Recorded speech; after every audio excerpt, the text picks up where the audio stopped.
ना इधर ना उधर, सीधे मुद्दे पर नजर। क्या है आज की खबर, आप देखना शुरू कर चुके हैं न्यूज़ 18 पुनीत के साथ। ऑपरेशन सिंदूर, और एक चुटकी सिंदूर की कीमत क्या होती है ये समझ में आ गया होगा सरहद के उस पार आतंक के आकाओं को। आज जो कार्रवाई हुई है, बीती देर रात जो कार्रवाई हुई है, उसके बाद अब क्या होने वाला है, क्या खबरें आ रही हैं और कैसे हुआ, इस सब के बारे में मेरे सहयोगी अंकुर जी मौजूद हैं। सीधे उनसे बातचीत करते हैं। अंकुर जी, सबसे पहले तो आपने जो कहा था वैसा ही नज़र आ रहा है।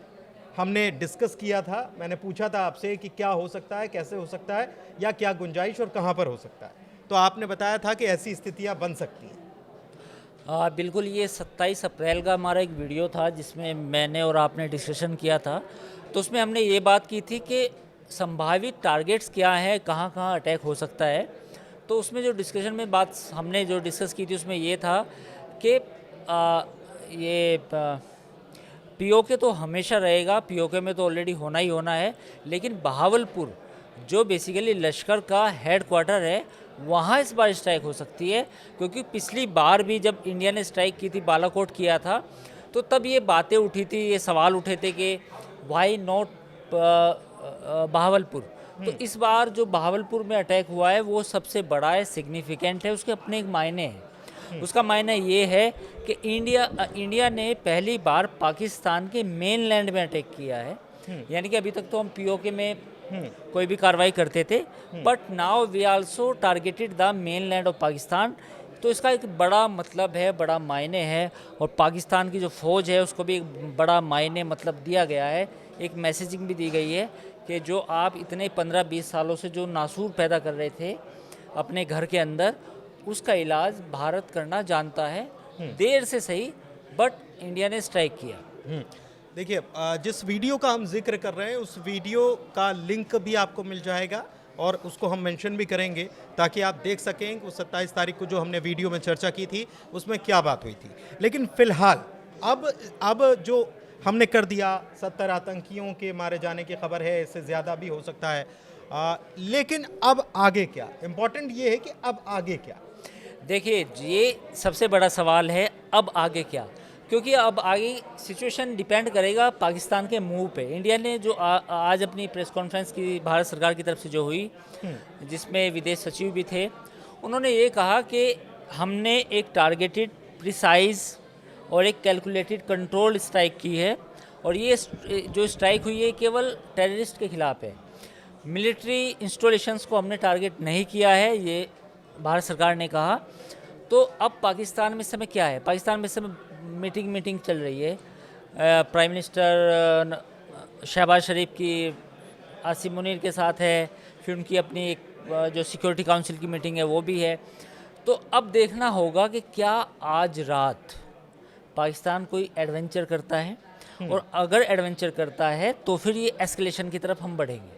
ठीक है, लेकिन अजीत डोभाल जो हैं एनएसए, उन्होंने बाकी मुल्कों को भी बता दिया, जैसे यूके, यूएस से उनकी बात हो गई, सऊदी के एनएसए से बात हो गई, और उन्होंने एक बयान दिया। उन्होंने कहा कि भाई हमने प्रिसाइज टारगेट को हमने टारगेट किया है, और इसके बाद अगर आपने कुछ किया तो फिर हम सैन्य कार्रवाई की तरफ आगे बढ़ेंगे। तो क्या पाकिस्तान ऐसा कर सकता है? डोभाल जब कह रहे हैं तो क्या कुछ तैयारी के मद्देनज़र कह रहे हैं, क्या उनके बयान के क्या मायने? देखिए, पाकिस्तान कर सकता है, नहीं कर सकता है, इसकी बहुत सारी थ्योरी है, लेकिन जो मैं थ्योरी समझ पा रहा हूँ कि पाकिस्तान करेगा। पूछे क्यों? क्योंकि आज का जो ज़माना है वो सोशल मीडिया का है। इंडिया ने जो अटैक किया उसका सबूत इस बार सामने आया। उसके वीडियो सोशल मीडिया पे है, ट्विटर पे है, बाकी जगह है, लेकिन पाकिस्तान ने जो किया उसका कहीं सबूत नहीं है। तो बैलेंसिंग नहीं हुई। पाकिस्तान एक सिक्योरिटी स्टेट है, वो एक ऐसा स्टेट है जिसको फौज चलाती है।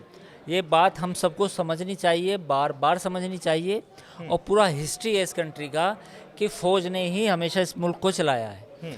तो फौज नहीं चाहेगी कि मैं अपनी जो मेरी इमेज है, जो आवाम में जो मेरी इमेज है, वो एक वैसी फ़ौज की बने। चाहे वो फॉल्स फ्लैग करेंगे या वो उनके ऑपरेशन नाकाम भी हो जाएं, बट वो करेंगे, ये मेरा अनुमान है, ये मेरी कैलकुलेशन है। लेकिन कुछ वहाँ पर पाकिस्तानी मीडिया में कुछ तस्वीरें भी तैरा दी गई कि भाई हमने तो उनका एक लड़ाकू विमान गिरा दिया, और उसके बाद फिर वहीं की पोल वहीं के लोग खोल रहे हैं। देखिए, सोशल मीडिया पे तो काफ़ी प्रोपेगेंडा चल रहा है। कुछ ट्विटर अकाउंट्स हमने भी देखे, हमने खुद एक्सेस किए हैं कि वो इंडिया के नाम से बनाए गए हैं, कुछ पॉलिटिकल पार्टीज़ के नाम से बनाए गए हैं, कुछ कार्यकर्ताओं के नाम से बनाए गए हैं। तो वो जो अकाउंट्स हैं वो सब DGISPR के जरिए चलाए जा रहे हैं, जो वहाँ की ISPR है। तो उन बातों पे यकीन करना इतना आसान नहीं है। इंडिया का जो ऑफिशियल स्टैंड है, जो बयान है, वो मैं आपको बता देता हूँ। उनका कहना ये है कि हमारे सभी पायलट और सभी विमान सुरक्षित वापस लौट के आए। सुरक्षित वापस लौट के आए। हाँ, ठीक है, लेकिन अगर पाकिस्तान हमला करता है तो क्या उसकी ताकत क्या हो सकती है? कहाँ हो सकता है, ये भी बड़ा सवाल है। हाँ, ये तो है ही हाँ। कि ताकत क्या हो सकती है और कहाँ वो अटैक कर सकता है। देखिए, जो मुझे लगता है कि अब POK की बजाय पाकिस्तान जो अटैक करेगा वो पंजाब और राजस्थान की सीमा में कर सकता है, क्योंकि 1965 में भी वहीं से अटैक हुआ था। और बहावलपुर को देखें तो बिल्कुल बहावलपुर इंडियन पंजाब के जस्ट सामने है। तो वो जो फ्रंट है इधर का, पहले तो हमारी जो लड़ाई होती थी वो POK में होती थी। तो ये जो पंजाब, राजस्थान और गुजरात का फ्रंट है, इस फ्रंट को खोला जा सकता है। तो मुझे लगता है कि अगर कोई मिस एडवेंचर करता है तो पाकिस्तान इधर इन जगह से कर सकता है। लेकिन बाकी देश जो हैं अब पाकिस्तान को कह रहे हैं कि ठंड रखो। अब ठंड रखने के लिए तो सबने बोला है, सब चाहते हैं, जाहिर है चाइना भी कह रहा है। कोई एस्केलेशन नहीं करना चाहता।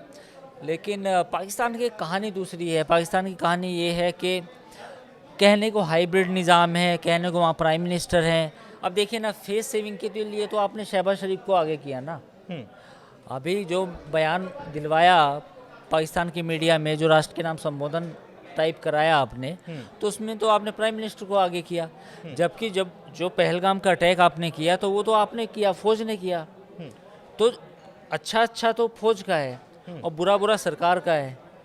तो ये वहाँ पे चलता रहता है, रस्साकशी चलती रहती है। तो वो जाहिर है, जो आप कह रहे हैं कि सारी कंट्री, सारी दुनिया के मुल्क कह रहे हैं कि भाई आप ठंड रखो, लेकिन मुझे लगता है कि पाकिस्तान पे इसका असर नहीं होगा जब तक वो अपना चूरन अपनी आवाम को ना बेचे। ठीक है, आवाम को चूरन ना बेचे तब तक असर नहीं। लेकिन मैं इस चीज़ को समझना चाह रहा हूँ कि प्रधानमंत्री ने जो बात कही थी और कहा था कि आतंकियों के हर एक ठिकाने को हम जड़ से ख़त्म कर देंगे, तो ये हो गया या बाकी है? नहीं, देखिए, वैसे तो अगर एक मीडिया रिपोर्ट्स में पढ़ रहा था, उसमें ये था करीब 24-25 हैं वहाँ पे ठिकाने। तो अभी तो हमने 9 के करीब ख़त्म किए हैं। तो वैसे तो कायदे से तो सारे ही हो जाने चाहिए, लेकिन चूंकि आज जो प्रेस कॉन्फ्रेंस हुई उसमें ये भी कहा कि ऐसा नहीं है कि दीज अटैक्स वर नॉट ख़त्म हो जाएंगे। ये अटैक आगे भी संभावना है, भारत को खतरा है।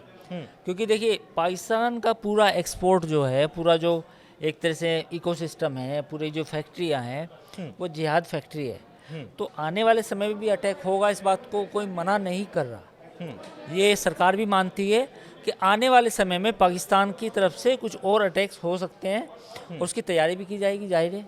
ठीक है, पाकिस्तान की तरफ से हो सकते हैं। हिंदुस्तान का बदला पूरा हो गया? देखिए, फौरी तौर पे तो बदला पूरा होता हुआ दिख रहा है, क्योंकि जो 26 लोग मारे गए थे, कहीं ना कहीं ऑपरेशन सिंदूर नाम रखा गया, बड़ा टैक्टिकली रखा गया। एक मैसेजिंग भी दी गई इस नाम के ज़रिए। और दूसरा, इस बार हमने बालाकोट की बजाय आधे डीप इनसाइड गए, पंजाब के मेन हार्टलैंड में गए पाकिस्तान के। तो मैसेजिंग और स्ट्राइक तो बड़ी है, और राफेल के ज़रिए स्काल्प मिसाइल भी यूज़ की गई। तो ये स्ट्राइक तो बड़ी है, सेटिस्फैक्ट्री है। लेकिन अगर ये एस्केलेशन लैडर बढ़ेगा तब देखना होगा कि फिर आगे क्या क्या चीज़ें बदलती हैं। ऑपरेशन सिंदूर 14 दिन लगे इसको कंप्लीट होने में। ये 14 दिन क्यों आपको लगता है कि ये लग गए? एक दूसरा कि कोई भी ऑपरेशन का नाम रखते वक्त बहुत सारी चीज़ों का ध्यान रखा जाता है, तो ये ऑपरेशन सिंदूर ही नाम क्यों जनता के ज़हन में आ सकता है? इसकी दो तीन कारण है। पहला कारण तो ये है कि सरकार ने जो भी ये स्ट्राइक की है, ये सोच समझ के की है, इसमें कोई जल्दबाजी नहीं की गई। कैसे ये कि जो भी आपने फुटेज देखी, अभी भी देखी, उसमें आपको साफ पता चल रहा है कि जो अटैक जहां करना था वो बिल्कुल प्रिसाइजली वहीं पे हुआ है। वो ऐसा इस बार नहीं हुआ कि हमने यहाँ करना था यहाँ हो गया। तो एक तो एक्यूरेसी जो है वो बिल्कुल शानदार है, सटीकता अच्छी है। सटीकता अच्छी है। नंबर 2, इंटेलिजेंस गैदरिंग और सैटेलाइट इमेजिंग, इस पे भी बहुत काम हुआ है इस बार। इस बार ये काम हुआ है कि जो इंटेलिजेंस गैदरिंग है कि इस वक्त कौन है इन अड्डों पे, कौन कौन मौजूद है, उसकी 1 या 2 घंटे पहले जानकारी भी हासिल की गई है। मतलब कंटिन्यूअसली हमारा इसरो जो है उससे संपर्क बनाए इसरो के रखा जरिए गया, भी, इंटेलिजेंस एजेंसी के इंटेलिजेंस जरिए भी एजेंसी, ऐसा नहीं किया गया कि भाई हम आप बम डालें, पता चले वहाँ कोई है कोई नहीं। जो मैंने आपसे सवाल किया था हाँ। कि भाई अगर वहाँ किसी ने कहीं किसी अड्डे से हमला किया और उसके बाद वो वहाँ तो बैठा नहीं रहेगा, वहाँ बैठा तो नहीं रहेगा। उसकी पूरी मतलब ट्रैकिंग हुई कि ट्रैकिंग वो कहाँ जा रहा है। हाँ बिल्कुल, ट्रैकिंग हुई तभी अटैक किया गया है। बिना ट्रैकिंग के अटैक हो ही नहीं सकता था, पोस्टपोन भी हो सकता था। अगर लगता कि ये जो जितने भी अड्डे हैं, 9 अड्डों का चुनाव किया गया, तो इसमें आतंकवादी उस समय मौजूद हैं नहीं है, तो ये देखा गया है, तब जाके अटैक हुआ है। मतलब ये ज़्यादा भी हो सकता था, लेकिन हो सकता है कि उन अड्डों पर जो जैसी कंडीशंस चाहिए वो शायद उस वक्त मुनासिब या हाँ। मन मुताबिक नहीं ये ऐसे भी हो सकता है कि जो 24 अड्डे हैं, 24 में से कई और टारगेट भी चेक किए गए हों, बट इन टारगेट्स को इसलिए चुना गया हो क्योंकि इस वक्त वहाँ पे ये लोग मौजूद थे। पाकिस्तान कह रहा है कि हमारे मासूम लोग शहीद हो गए। देखिए, विक्टिम कार्ड पाकिस्तान ज़रूर खेलेगा। जब भी इस तरह की बातें होती हैं तो वो बच्चे और औरतों की बात की जाती है, लेकिन आप देखिए ना, जो आतंकवादियों ने हमला किया वो कितना हीनियस क्राइम था, कितना ऐसा जिनोसाइड था कि आपने चुन चुन के मारा, आपने मजहब पूछ के मारा। उन लोगों की क्या गलती थी, वो तो टूरिस्ट थे। तो पाकिस्तान तो विक्टिम कार्ड खेलेगा, आप इससे क्या उम्मीद ही क्या की जाए। एक चीज़ और है कि ये बात भी बिल्कुल साफ हो गई कि जो आए थे पहलगाम में उनको ट्रेनिंग दी गई थी, और ट्रेनिंग पाकिस्तान के मिलिट्री के द्वारा दी गई थी, और पाकिस्तान की मिलिट्री को टारगेट नहीं किया गया हमारे द्वारा।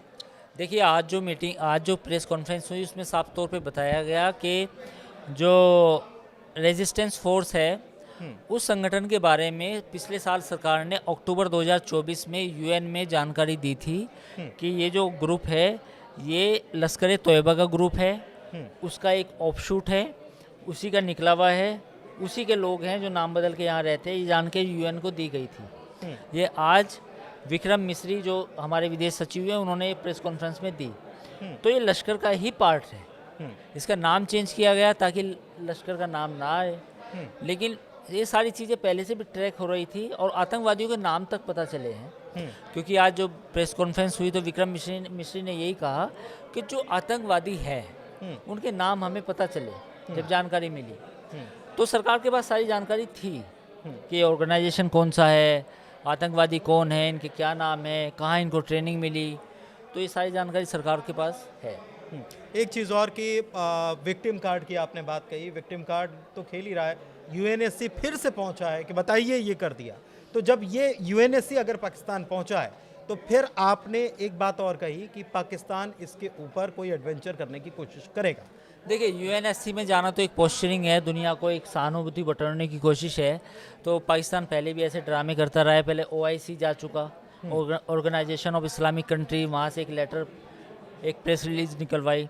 अब यूएनएससी गए हैं, चीन के पास गए हैं, ईरान के पास, तुर्की के पास, मलेशिया के पास, ये तमाम पूरी पोस्टरिंग कर चुका है।